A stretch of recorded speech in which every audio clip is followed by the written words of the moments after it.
നമസ്കാരം. പ്രധാന വാർത്തകൾ.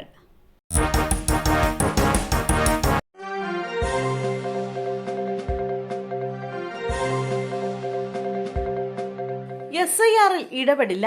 സംസ്ഥാന സർക്കാരിന് സുപ്രീം കോടതിയെ സമീപിക്കാം. ഉത്തരവുമായി ഹൈക്കോടതി. ഉദ്യോഗസ്ഥ ക്ഷാമം ചൂണ്ടിക്കാട്ടി SIR നടപടിക്കെതിരെ സംസ്ഥാന സർക്കാർ ഹൈക്കോടതിയിൽ നൽകിയ ഹർജിയിൽ ഉത്തരവ്. വിഷയത്തിൽ സംസ്ഥാന സർക്കാരിന് സുപ്രീം കോടതിയെ സമീപിക്കാമെന്ന് വ്യക്തമാക്കിയ കോടതി സർക്കാരിന്റെ ഹർജിയിലെ നടപടികൾ അവസാനിപ്പിച്ചു. തദ്ദേശ തെരഞ്ഞെടുപ്പിനിടെ വോട്ടർ പട്ടിക തീവ്ര പരിഷ്കരണത്തിന് ഉദ്യോഗസ്ഥരെ വിന്യസിക്കുന്നത് ഭരണസ്തംഭനത്തിന് കാരണമാകുമെന്നാണ് സർക്കാർ കോടതിയിൽ വാദിച്ചത്. December 4-നാണ് SIR പൂർത്തിയാക്കേണ്ടത്. തദ്ദേശ തെരഞ്ഞെടുപ്പ് ഡിസംബർ 9, 11 തീയതികളിൽ നടക്കുമ്പോൾ രണ്ട് സുപ്രധാന ജോലികളിലും ഒരേ ഉദ്യോഗസ്ഥർ തന്നെ പങ്കാളിയാകുമ്പോൾ പ്രായോഗിക പ്രശ്നങ്ങൾ ഏറെയാണെന്നാണ് സർക്കാർ വാദം. ശബരിമല സ്വർണ്ണക്കൊള്ളക്കേസ് പ്രതിയായ മുൻ ദേവസ്വം സെക്രട്ടറി ജയശ്രീയുടെ അറസ്റ്റ് തടഞ്ഞു. ചൊവ്വാഴ്ച വരെയാണ് വിലക്ക്. ജയശ്രീയെ അറസ്റ്റ് ചെയ്യാൻ SIT നീക്കം തുടങ്ങിയതിന് പിന്നാലെയാണ് നടപടി. ദേവസ്വം ബോർഡിലെ ഉദ്യോഗസ്ഥ മാത്രമായിരുന്നു താനെന്നും സ്വർണ്ണക്കൊള്ളയെപ്പറ്റി അറിഞ്ഞിരുന്നില്ല എന്നുമാണ് ജയശ്രീയുടെ വാദം. ഇതിനു പുറമെ ഗുരുതര ആരോഗ്യ പ്രശ്നങ്ങളെ തുടർന്ന് ചികിത്സയിലുമാണ് താനെന്നും ജയശ്രീ മുൻകൂർ ജാമ്യാപേക്ഷയിൽ വ്യക്തമാക്കിയത്. ഹർജിയിൽ പ്രാഥമിക വാദം കേട്ട സിംഗിൾ ബെഞ്ച് അടുത്ത ചൊവ്വാഴ്ച വിശദമായ വാദം കേൾക്കും. ജയശ്രീയുടെ മുൻകൂർ ജാമ്യാപേക്ഷ പത്തനംതിട്ട ജില്ലാ സെഷൻസ് കോടതി കഴിഞ്ഞ ദിവസം തള്ളിയിരുന്നു. തുടർന്നാണ് ഹൈക്കോടതിയെ സമീപിച്ചത്. ക്രിസ്തുമസ് പരീക്ഷ ഡിസംബർ 15-ന്, സ്കൂൾ അടയ്ക്കുന്നത് 23-ന്. സ്കൂൾ അർദ്ധവാർഷിക പരീക്ഷ ഒറ്റഘട്ടമായി തന്നെ നടത്താൻ വിദ്യാഭ്യാസ വകുപ്പിന്റെ ആലോചന. ഡിസംബർ 15-ന് പരീക്ഷ തുടങ്ങി 23-ന് പൂർത്തിയാക്കാനാണ് ധാരണ. 23-ന് സ്കൂൾ അടയ്ക്കും. ജനുവരി 5-നാകും തുറക്കുക. ഹയർ സെക്കൻഡറി വിഭാഗത്തിലെ 1-2 പരീക്ഷകൾ സ്കൂൾ തുറന്ന ശേഷം ജനുവരി 7-ന് നടക്കും. ക്രിസ്മസ് അവധി പുനഃക്രമീകരിക്കാൻ മന്ത്രി വി ശിവൻകുട്ടിയുടെ അധ്യക്ഷതയിൽ ചേർന്ന യോഗത്തിലാണ് ധാരണയായത്. Palathayi POCSO case. K. Padmarajan കുറ്റക്കാരൻ. ശിക്ഷാവിധി നാളെ. പാനൂർ പാലത്തായി പോക്സോ കേസിൽ BJP നേതാവും അധ്യാപകനുമായ K. പത്മരാജൻ കുറ്റക്കാരനാണെന്ന് കോടതി വിധിച്ചു. തലശ്ശേരി അതിവേഗ പോക്സോ കോടതിയുടേതാണ് കണ്ടെത്തൽ. ഇയാൾക്കെതിരെയുള്ള ബലാത്സംഗ കുറ്റം തെളിഞ്ഞു. കേസിൽ ശിക്ഷ നാളെ പ്രഖ്യാപിക്കും. കടവത്തൂർ സ്വദേശിയാണ് ഇയാൾ. അമ്പലപ്പുഴയിൽ CPI നേതാവ് പാർട്ടി വിട്ട് BJP-യിൽ. സ്വന്തം വാർഡിൽ പാർട്ടിക്കെതിരെ മത്സരിക്കാൻ ശ്രീകുമാർ. അമ്പലപ്പുഴയിൽ CPI നേതാവ് പാർട്ടി വിട്ട് BJP-യിൽ ചേർന്നു. അമ്പലപ്പുഴയിലെ പരമ്പരാഗത കമ്മ്യൂണിസ്റ്റ് കുടുംബത്തിലെ അംഗമായ വർഷങ്ങളായി CPI പ്രവർത്തകനായിരുന്ന അഡ്വക്കേറ്റ് R. ശ്രീകുമാറാണ് പാർട്ടി വിട്ടത്. 1979-ൽ CPIയുടെ വിദ്യാർത്ഥി സംഘടനയായ ASF-ലൂടെ രാഷ്ട്രീയ രംഗത്തെത്തിയ ശ്രീകുമാർ തദ്ദേശ തെരഞ്ഞെടുപ്പിൽ ഇത്തവണ സ്വന്തം വാർഡിൽ നിന്ന് CPIക്കെതിരെ മത്സരിക്കും. സദ്ഭരണത്തിന്റെയും വികസനത്തിന്റെയും വിജയം. ബീഹാർ ജനതയ്ക്ക് നന്ദി പറഞ്ഞ പ്രധാനമന്ത്രി. ബീഹാർ നിയമസഭാ തെരഞ്ഞെടുപ്പിൽ NDA നേടിയ വൻ മുന്നേറ്റത്തിൽ പ്രതികരിച്ച പ്രധാനമന്ത്രി നരേന്ദ്രമോദി ജനങ്ങളെയും പ്രവർത്തകരെയും അഭിനന്ദിച്ചാണ് പ്രധാനമന്ത്രിയുടെ ആദ്യ പ്രതികരണം.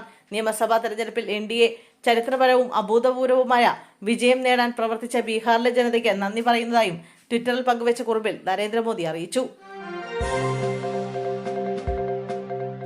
മലയോര മേഖലയിൽ കനത്ത ഇടിയും മഴയും. ഇടിമിന്നലേറ്റ് പൂച്ച ചത്തു. കോഴിക്കോട് മലയോര മേഖലയായ മണ്ണാശ്ശേരിയിൽ ഇടിമിന്നലേറ്റ് പൂച്ച ചത്തു.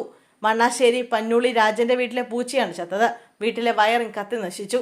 ഒരു തെങ്ങും ഇടിമിന്നലേറ്റ് കത്തി നശിച്ചു. ഇടിമിന്നലേൽക്കാതെ തലനാഴിലേക്കാണ് വീട്ടുകാർ രക്ഷപ്പെട്ടത്. ജില്ലയിലെ മലയോര മേഖലയിൽ വൈകിട്ട് 4:15-ഓടെയാണ് ശക്തമായ മഴയും ഇടിമിന്നലും ഉണ്ടായത്. വീട്ടുപരിസരത്ത് വെച്ചാണ് പൂച്ചയ്ക്ക് മിന്നലേറ്റത്. ഈ സമയം രാജനും മകളുമാണ് വീട്ടിലുണ്ടായിരുന്നത്. മകൾ ശുചിമുറിയിലായിരുന്നു. ശക്തമായ മിന്നൽ ഇദ്ദേഹത്തിന്റെ വീട്ടിലെ ജനൽച്ചില്ലകൾക്കും ചുമരിനും വൈദ്യുതി ഉപകരണങ്ങൾക്കും നാശം സംഭവിച്ചു. പൂച്ചയെ ചത്തനിലയിൽ കണ്ടെത്തുകയായിരുന്നു. രാജന്റെ വീടിന് സമീപം താമസിക്കുന്ന ദീപ, അരവിന്ദൻ, രാജൻ എന്നിവരുടെ വീടുകളിലും നാശനഷ്ടങ്ങൾ ഉണ്ടായിട്ടുണ്ട്. പ്രദേശത്ത് ശക്തമായ ഇടിയും മഴയും തുടരുകയാണ്. കൊയിലാണ്ടിയിൽ ട്രെയിൻ തട്ടി നഴ്സ് മരിച്ചു. ആത്മഹത്യയെന്ന പ്രാഥമിക നിഗമനം. കോടഞ്ചേരി സ്വദേശി വീണ കുര്യനാണ് മരിച്ചത്. 50 വയസ്സായിരുന്നു. സ്വകാര്യ ആശുപത്രിയിലെ നഴ്സായിരുന്നു വീണ. ആത്മഹത്യയാണെന്നാണ് പ്രാഥമിക നിഗമനം. കൊയിലാണ്ടി റെയിൽവേ സ്റ്റേഷൻ സമീപത്തെ ട്രാക്കിലാണ് മൃതദേഹം കണ്ടെത്തിയത്. സമീപവാസികൾ അറിയിച്ചതിനെ തുടർന്ന് പോലീസ് സ്ഥലത്തെത്തുകയായിരുന്നു. ഇന്ന് ഉച്ചയോടെയായിരുന്നു സംഭവം. പോലീസ് തുടർ നടപടികൾ സ്വീകരിച്ചു.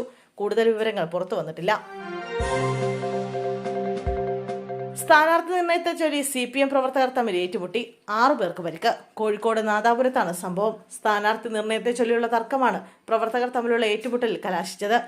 തമ്മിൽ തല്ലിൽ 6 പേർക്ക് പരിക്കേറ്റു. നാദാപുരം 11-ാം വാർഡിലെ സ്ഥാനാർത്ഥി നിർണയത്തിൽ ഇടപെട്ടുവെന്നാരോപിച്ച് പാർട്ടി പ്രവർത്തകനായ ഭവിലാഷിനെ ബ്രാഞ്ച് സെക്രട്ടറി സജീവന്റെ നേതൃത്വത്തിൽ മർദ്ദിച്ചുവെന്നാണ് ആരോപണം. ഭവിലാഷിനും രക്ഷിതാക്കൾക്കും സജീവനൊപ്പമെത്തിയ പാർട്ടി പ്രവർത്തകർക്കും പരിക്കേറ്റു. ഇവരെ വിവിധ ആശുപത്രികളിൽ പ്രവേശിപ്പിച്ചു. സജീവനെ സ്ഥാനാർത്ഥിയാക്കാനായിരുന്നു ആലോചനയെങ്കിലും ഭവിലാഷ് ഇടപെട്ട് ദിലീപ് എന്നയാളെ സ്ഥാനാർത്ഥിയാക്കിയെന്ന് ആരോപിച്ചായിരുന്നു തർക്കവും സംഘർഷവും ഉണ്ടായത്.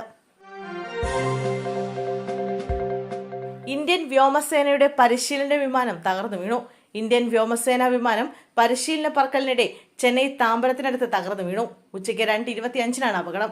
പൈലറ്റ് പാരച്യൂട്ട് ഉപയോഗിച്ച് രക്ഷപ്പെട്ടു. ആളൊഴിഞ്ഞ സ്ഥലത്താണ് വ്യോമസേന വിമാനം തകർന്നു വീണത്. അതിനാൽ തന്നെ വലിയ അപായം സംഭവിച്ചില്ല. നാശനഷ്ടം എത്രയെന്ന് കണക്കാക്കിയിട്ടില്ല. വ്യോമസേനയുടെ PC-7MK-2 പരിശീലന വിമാനമാണ് അപകടത്തിൽപ്പെട്ടത്.